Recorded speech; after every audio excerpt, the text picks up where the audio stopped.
Well, 24 litres of soda water. I don't even think I would have tried that. Obviously, he was a very thirsty boy to have that much lying around his house. You must have some funny stories, though. Oh yeah, there's one or two along the way. Yeah, one or two. Yeah. April 30th is our 30th anniversary of starting the business. So April 30th, is it? April 30th, that's right. 30 years. Yeah. Wow. Yeah, so I've seen one or two things along the way.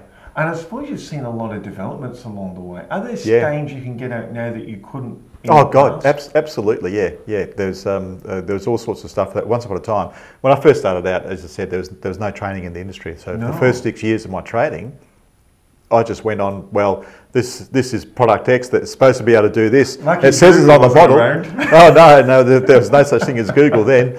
No, so it was literally a case of just learning as you went along, or trying to talk to people who were trying to sell you things. Yes. Which unfortunately didn't always lead to be the best information that you could have. But I mean, I researched as much as I could back then, and once the training came into the sphere, then I was in there straight away. And that's where my education started, and it just hasn't stopped. I'm still ongoing with that. Has there been any jobs that you've gone to and you've looked and gone, I don't know if I can, and you've done it and gone, wow, I'm impressed with that? I'm impressed with myself. Oh, yeah. Absolutely. I mean, that best one is actually on my Facebook page from one of the early days with the dog that had that little accident. Yes. And it cut its paw trying to jump through the window.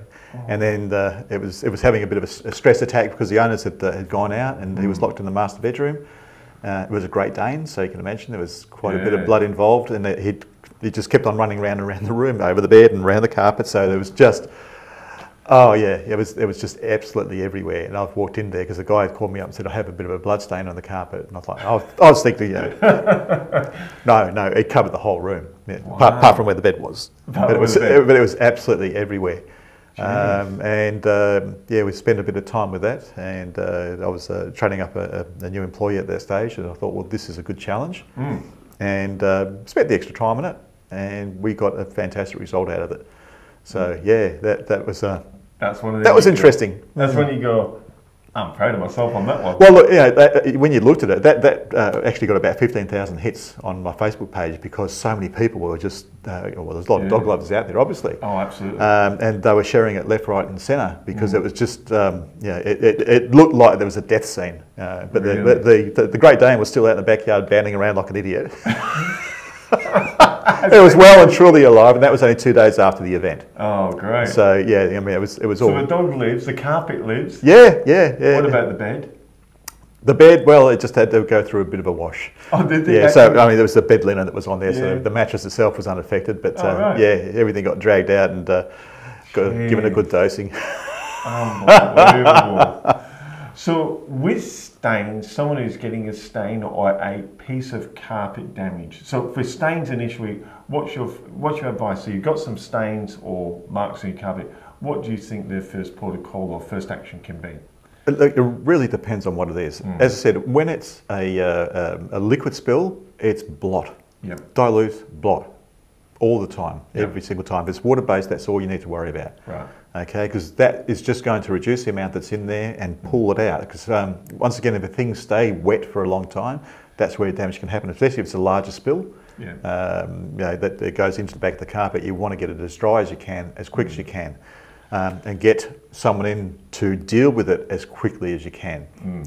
That website reference that I gave you before with the spot cleaning chart, you can use that quite effectively. And look, in probably 80 to 90% of the cases, that will deal with a problem. FACC.com.au. Yes. Like I said, remember that will get you out of trouble. Yes. Absolutely. And what I've developed that one there to make sure that it's excuse me, but idiot proof. Yeah. So that the people don't get themselves into trouble. It's very basic, it's very simple, and it's just using household products. You don't have to buy anything special to do it with. That's what I like about that particular one. So it's something they can just download, print out, they can even just keep it in the emergency spot. Absolutely. Anywhere. Yeah. And I do it with a lot of customers that we go in there and say, okay, you've got an issue, here's your spot cleaning chart, keep that handy, or go to our website if you happen to lose it. So they've got the information at hand. I think that's great. And with damages, like they've come in and gone, oops, I've actually damaged it and it's bleached, or taken the drill to put a doorstop in and got the runs. Yep. I suppose depending on the size of the job, are there things you go, they're impossible, or is it 90% of the cases you kind of go, look, most of the time just let us have a look? Absolutely, and even just give us a call and we can chat about it, and I'll ascertain how bad the damage is and then say whether or not it's going to be worth doing. I mean, I got called in to look at a job, and I was told there was a bit of cat urine in there. It was a rental property, and the owner had given the tenants permission to have a couple of cats. Unbeknownst to him, they were breeding. Oh. And so they used the bedrooms as the areas where all these kittens... The categories?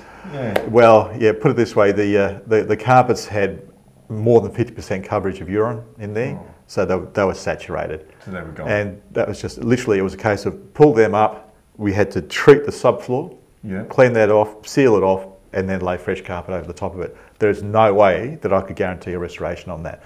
Just, it was an impossible thing to do. So in that case there, it's like, well, you know what, we can't do that. But I organised all the rest of the bits and pieces so the carpets got fitted in and they could walk away and start again. Oh, geez, it's something else fun. You're saying then about the treatment, so I'm just thinking when you're saying it then, you've gone in, you've treated these stains now. Yep. And we've talked about this before, a lot of the carpets come from the factory with protection on. That's right, Stain protection, obviously they are, protection's not proof. No. Stain protection's not stain proofing.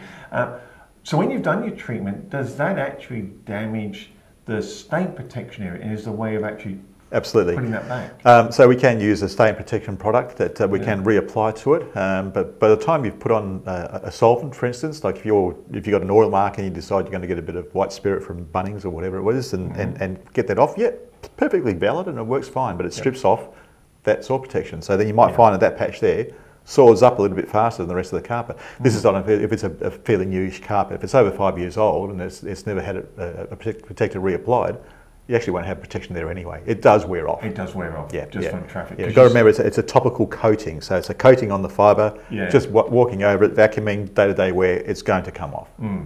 But it's a fairly new carpet, so once you've taken the stain out, do you recommend, look, it's very easy to put a protector back onto that area to try and even it up? Yes, that's right, so you can do that, but there's a lot of people don't see the value in it. Until such time as you start seeing these dirty marks appearing. These dirty marks. And it's not that they're any dirtier, or not. Sorry, that there's anything that's wrong from the spot cleaning that's been done. No. It's just they don't have the stain protector there anymore. I know we're running out of time. Just one thing, and it was one thing you mentioned then. Most of the carpets that come out of the factory have got the protection on that is just a coating, basically. Correct. That just wears off.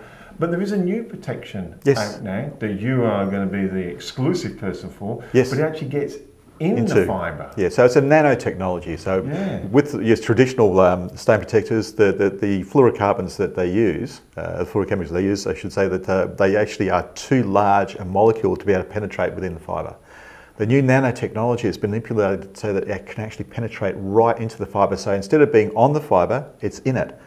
Okay, so it's a once-off application and never needs to be applied again because you can't clean it out of the fibre, it's in the fibre.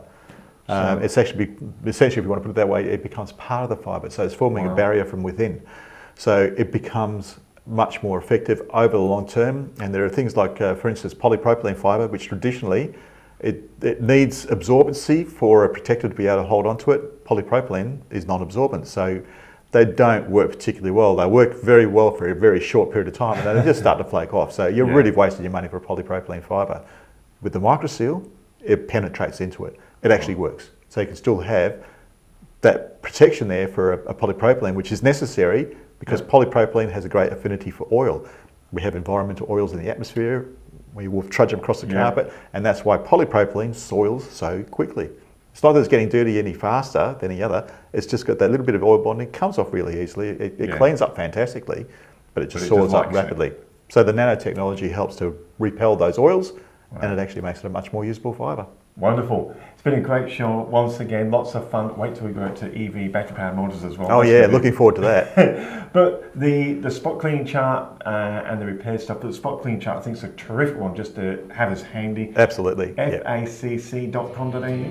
That's it, you've remembered it, let's hope you can too.